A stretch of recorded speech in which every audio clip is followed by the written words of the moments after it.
From Interior Alaska's most trusted news source, this is the Fbx Evening News.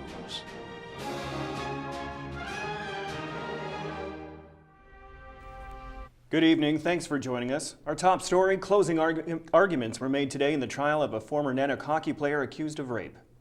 24-year-old Nolan Youngman is charged with 2 felony counts of sexual assault for allegedly forcing a victim to have sex with him last April.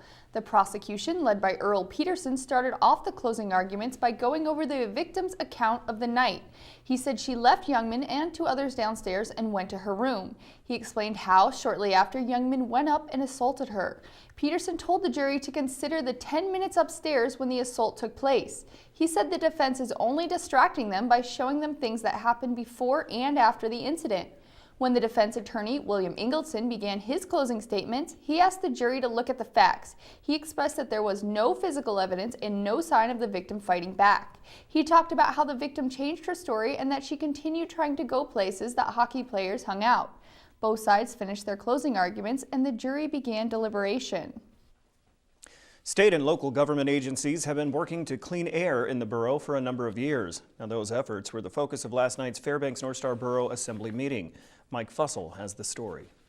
Members of the Alaska Department of Environmental Conservation and Borough Air Quality Division updated Assembly members on what they've done over the past 12 or so months last night. The local entity is making a marketing push to increase the visibility of their messages, producing 3 commercials and amping up its digital presence with the help of the agency Mammoth Marketing.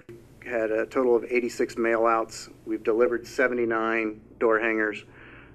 If we were out in the area and we were in the hotspot areas and noticed problems, an additional 38 not complaint-based contacts.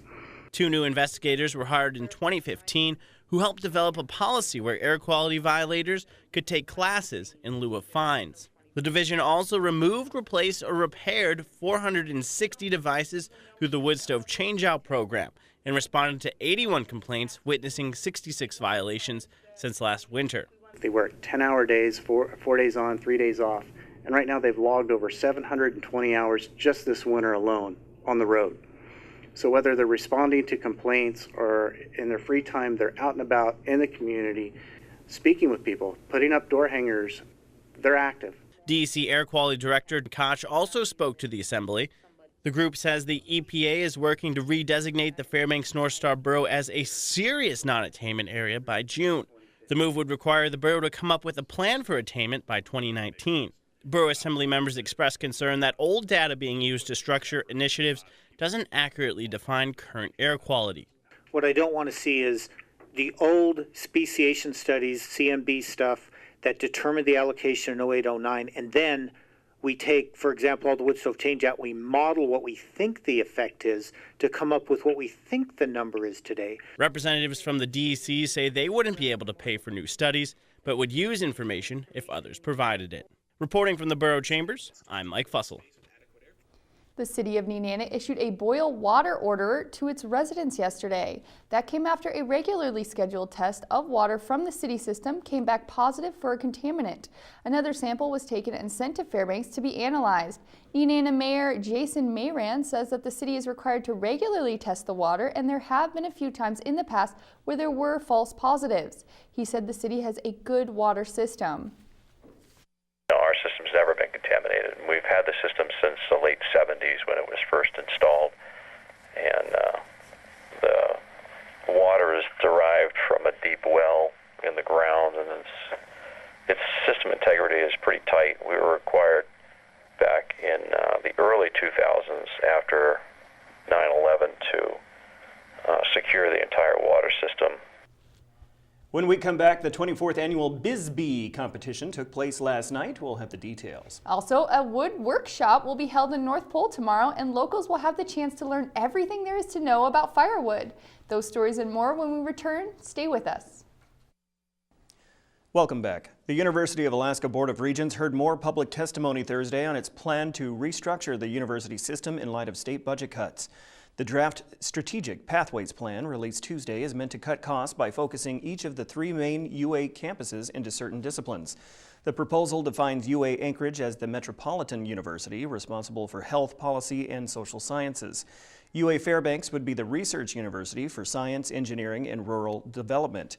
Now, Southeast is labeled the Liberal Arts and Sciences University, focused on fisheries, mining, and interdisciplinary environmental studies.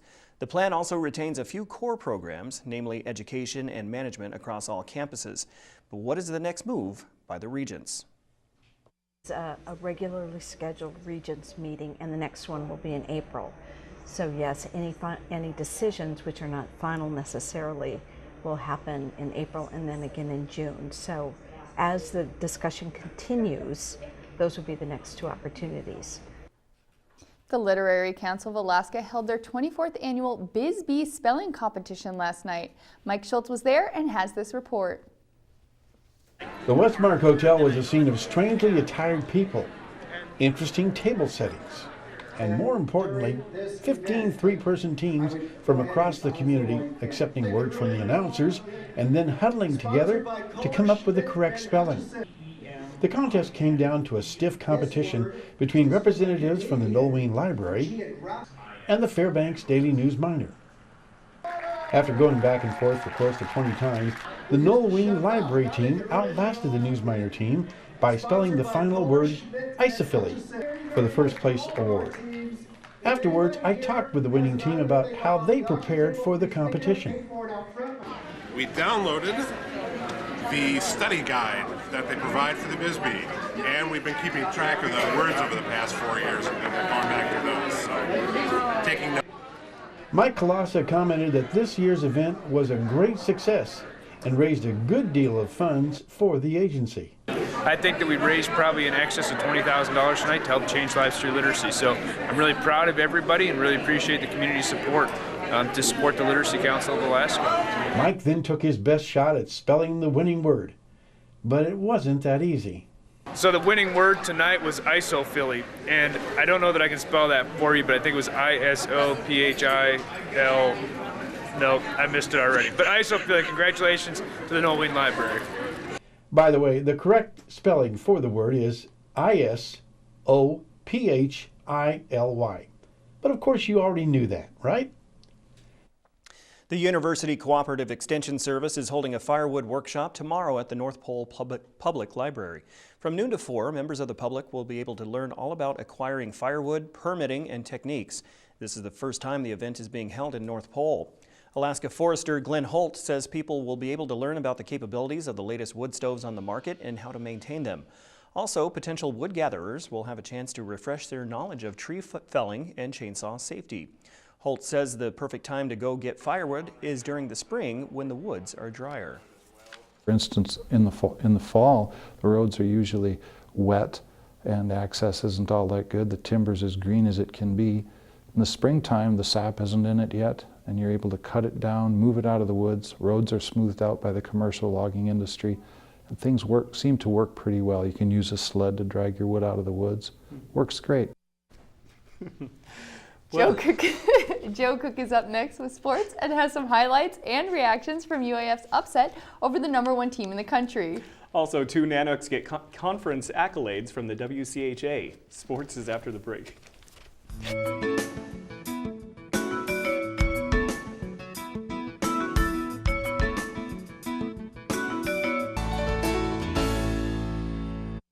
Welcome back Interior Alaska. Let's get the weekend started off right with the Friday Sportscast. Mick Durham, the Alaska Nanooks, made history on Thursday night. What made it better is that they did it in front of an energized home crowd at the Patty Center. In case you missed it, UAF has the upset of the year. The UAF men's basketball team hosted the #1 team in the nation, the Western Oregon Wolves, led by league MVP Andy Avke. The Wolves come in on a 13-game winning streak, but the Nanooks nearly beat Western their last meeting, held them to a season low in points. In the first half, it was all Alaska as they set the tone early with a 10-2 run. Big Ali Cobb, he scored 2 of his 16 in that run. UAF, they led 39-25 at the break. but the Wolves, they made a run in the second half. Avgi was a non-factor, shooting 2 of 11 thanks to great UAF defense. Tanner Omelet, he took over, scoring a game-high 24 points. The Wolves cut the deficit to 3, but Brandon Davis, he would answer with the 3 himself. He had 18, and the Knicks went up 51-45 with 10 minutes left. Alaska used defense and timely shot making throughout this game. Javonte Williams also had 25 points. He added 11 boards. Alaska was dominant. They never trailed. UAF upsets #1 Western Oregon 87-78, ending the Wolves' 13-game winning streak as Nanook fans stormed the court. We expected to win. I mean, we knew they were the #1 team in the nation, and it's an upset, but we know the capabilities of our team, and we know that we can go out and beat anybody. Last year, we're just trying to stay in the game and hopefully, you know, maybe at the end of the game we could squeeze one out. So definitely just that confidence and just kind of the swagger that we have as a team, I feel like is going to be good going into the tournament. It was good for the university, good for everybody here, good for this program. A lot of bringing in a different winning tradition, and I think it was great. They wanted them to be #1. You know, this Thursday. And Trevante, he asked this last weekend, do you think they'll storm the court when we win? You know, that's Trevante. They show up and compete. We've lost a couple tough games, but they're going to keep competing. You know, we got 3. They're going to keep competing till it's over. With the victory, the Nanooks get their first win over a #1 ranked Division II opponent. It's McDurham's second win against the top 5 team. UAF beat #2 Western Washington in 2013 at home. The Nooks are now 18-7 overall and 3rd in the GNAC with a 12-5 mark. Those 18 wins are tied for the most in the Durham era. This team won just 7 games last year and 4 GNAC games. If UAF wins their last 3 games this year, they could get the #2 seed in the GNAC tournament and have a first-round bye. UAA is in second place, and they lead by a game, and they have the tiebreaker. But they face Western Oregon on Saturday. Saturday is the last home game for the men's team. They will honor 6 seniors at the Patty Center at 2 o'clock before taking on the Concordia Cavaliers. The UAF women's basketball team came up short on the road on Thursday night. Alaska cut a 16-point deficit down to 5 with 140 remaining. That's as close as they would get in a 49-57 loss to Seattle Pacific. The Falcons were plus 15 on the boards and got 13 second-chance points to put them over the top. Jordan Wilson led the Nooks with 13 points, and Aaronisha Smith, she added 12. The women are now 11-16 overall and 6-10 in GNAC play. UAF, they traveled to St. Martin's on Saturday for their last road game of the season. The 5th-ranked Alaska Nanook Rifle team won their final meet of the regular season after the barrels cooled on Thursday night. Alaska shot for 4,709 points to defeat #13 Nevada and #17 UTEP. It's the second highest score of the season and the first time they shot over 4,700 since October. UAF Sagan Madalena led the way, placing first in air rifle with a 598 and second in small bore with a 587. She finished with the best overall score. Teammate Tim Cherry was the Bonnie to her Clyde, shooting with the second best overall score after getting second in air rifle and third in the small bore. All 3 teams will be back in the range Saturday morning at 9 a.m. for the NCAA qualifiers. 2 Nanook hockey players represent Alaska on the WCHA Scholar Athlete list. Thursday, senior forward Nolan Heisemans and sophomore defenseman Zach Fry received WCHA Scholar Athlete awards. You must have at least a 3.5 GPA and a 4.0 scale and have at least finished 1 year at school. Heisman is an accounting major and gets this honor for the 3rd straight year. He has 17 points this season. He was also on the WCHA All-Academic team the last 2 years. Fry, an assistant captain, has 12 points and is majoring in business administration, and this is his first Scholar Athlete award. And we close out the Friday Sportscast with the play of the week. It may have to, well, actually, it wasn't a surprise. And Houston, man, they were surprised as well. Monroe's Dylan Steele, they scored twice. He scores twice for the Rams. In the first 5 minutes of the opening period in the Greatland State Championship game last Saturday night, those 2 goals helped Monroe win the Greatland State title and finish undefeated with a 20-0 record. Steele provides us with the play of the week to pick the next POTW. Watch the I-5 Interior Top 5 plays on Mondays during the Weekend Recap. And that's it for sports tonight. Thanks for watching. Your weekend weather forecast is next after the break, and we'll catch you next time. Hey everyone, welcome back into Friday Night Weather. Mike Schultz with you once again, getting you set up for the weekend, and boy, is it looking great. We are looking at some fantastic temperatures. In fact, it's going to be another chilly night, but warmer in the hills. But the good news is this weekend is looking really, really good. Lots of sunshine and temperatures warming up, and temperatures will be warming up even more next week. We'll be in the 30s next week, all next week. We'll tell you more about that in just a little bit. Unfortunately, we have an air quality problem going on. Again, this is an alert right on through Monday at 5 o'clock. Fairbanks is a stage 1 moderate conditions.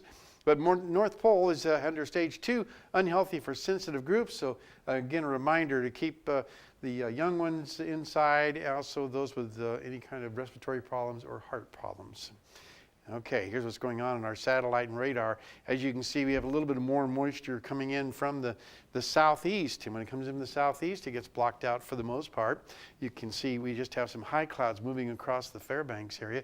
But down to the south, a little better chance of showers. In fact, they're looking at some snowfall in the Anchorage Bowl this weekend and more rain falling across southeast Alaska. What's going on across the state today? Well, over southeast Alaska, it was mainly, for the most part, showery conditions at Ketchikan. Also some sprinkles at Juneau, 32 degrees there. Only 25 degrees with some isolated showers here and there in the Anchorage Bowl. And showers once again over the Kodiak region, 38 degrees there. Cold Bay, exactly freezing. And look at the temperatures drop radically as you want to jump across the Aleutian chain there. Bethel, only 9 degrees. And Nome at 12 degrees. And even colder, Barrow, 10 degrees below zero with Fort Yukon 1 above. Lower 48 weather tonight. We're looking at a pretty good westerly flow moving across much of the western half of the country. That's helping to bring more rain across the Pacific Northwest right on down into San Francisco. Los Angeles not being touched at all. They're looking pretty good. And things are pretty quiet for the most part over the eastern half of the country. As you can see here, a little bit of activity moving across the Great Lakes. Now, the overall outlook for the West Coast, if you're heading down that direction, is pretty nice. Like I said, over Southern California, it looks warm and little showery conditions as you move further to the north, but no real organized systems, and that's good news. Our weather temperatures, once again, as you can see, are very warm over the deep south, 20 to 30 degrees above normal, and again, a record warmth and a high fire danger over much of the deep south. Here's our weather fact for tonight, and it was in 1954, the Southern Plains were just getting pounded. Winds gusting to 85 miles an hour produced dust storms, the worst they had had since the Dust Bowl days of 1930. Again, thanks to Mount McKinley Bank for sponsoring our kids' weather. And speaking of the kids, we'll be visiting with the kids next week from Wood River Elementary School. Try saying that 3 times real fast. Anyway, again, looking at our forecast for tomorrow for the northern sections, flurries for Barrow, partly cloudy skies for Nome, and just mostly clear skies in the Fort Yukon area. Here in the interior, a little more cloudiness in the forecast and gusty winds around the Healy area, 40 miles per hour. And over the Delta Junction area, 19 degrees for their high tomorrow. Over the southeastern sections of Alaska, rain and snow at Juneau, and just a chance of rain for Ketchikan. While over to the southwest part of the state, looking at snow and rain in Cold Bay, and also a chance of snow and rain for Kodiak Island. And mostly cloudy skies at Bethel. And if you're heading down to the Anchorage Bowl area, well, like I said, the weather's going to be deteriorating. Snow developing at Anchorage, light snow likely in Homer, and snow showers for Valdez. So kind of a cloudy, gray, and cold weekend over there at Anchorage Bowl. It's a Friday night, which means it's time for our winter trails report. The weekend is looking fantastic. Temperatures will be above normal and even warmer for Sunday. So the slopes should be really fast, as will the cross-country trails. And snow machiners, use caution because of the warm temperatures. And keep an eye out. Again, thanks to Beaver Sports for helping us out with the Winter Trails Report. Your numbers look like this. Today's high, 8 degrees. Right now, 6 degrees. The low last night, 20 below. Record high, 42 in 2006, 50 below in 1956. Sunrise and sunset, well, just shy of 9 hours of daylight. That comes our way tomorrow. And that's good news to pass along. The forecast for tonight, not as cold as it was last night, 15 below, but still not as cold. Mostly cloudy skies and warmer the higher up you go. Tomorrow's forecast, cloudy, but again, warmer in the hills, 13 degrees. But look at the 5-day outlook. Those numbers are not a fib. They're the truth. 30-degree temperatures all the way across the board there. No precipitation in the forecast still. And overnight lows will all 5 days will be in the plus figures, something we haven't seen for a little while. Well, actually you can say Wednesday night will be 5 below, but still not too bad. All right, our photograph for tonight, this one sent in by Kenneth Folk, was a sunset taken in Esther. The orange hue on the sunrise there, or sunset there. Again, if you have a photograph to share, send it to photos@ktvf11.com. Best winter ever. Yeah. How about those temperatures, huh? Best winter ever. Yep. So can we expect a little melting too? Oh, I think the streets will be really a lot of fun, a real experience, that's for sure. Yeah. A lot of fun. Yeah, well, even right now with the sunlight itself is starting to melt and spots. 9 hours tomorrow. Yeah. 9 hours plus. Very good, thanks, Mike. Well, before we go, we have a reminder that KTVF is having another Watch and Win contest running every night during the Fairbanks Evening News and News Center Final. That's right, Daryl. It's your chance to win 400 gallons of heating fuel from Alaska Fuel Services. Just look for the Alaska Fuel Services truck sometime during one of the newscasts. And you've got one more week. Then go to our website at webcenter11.com, not in a week, but just go anytime, and find the contest sections and enter for a chance to win. That will wrap up this edition of the Fairbanks Evening News. We are glad you could join us. Tonight on NBC Nightly News, thousands paid their respects today to Justice Scalia today at the Supreme Court. That's up next with Lester Holt. And don't forget to tune in tomorrow for the Interior's only weekend newscast with Katie Looper and sports with our very own Mike Fussell. From all of us here at the News Center, have a good night. And a good weekend.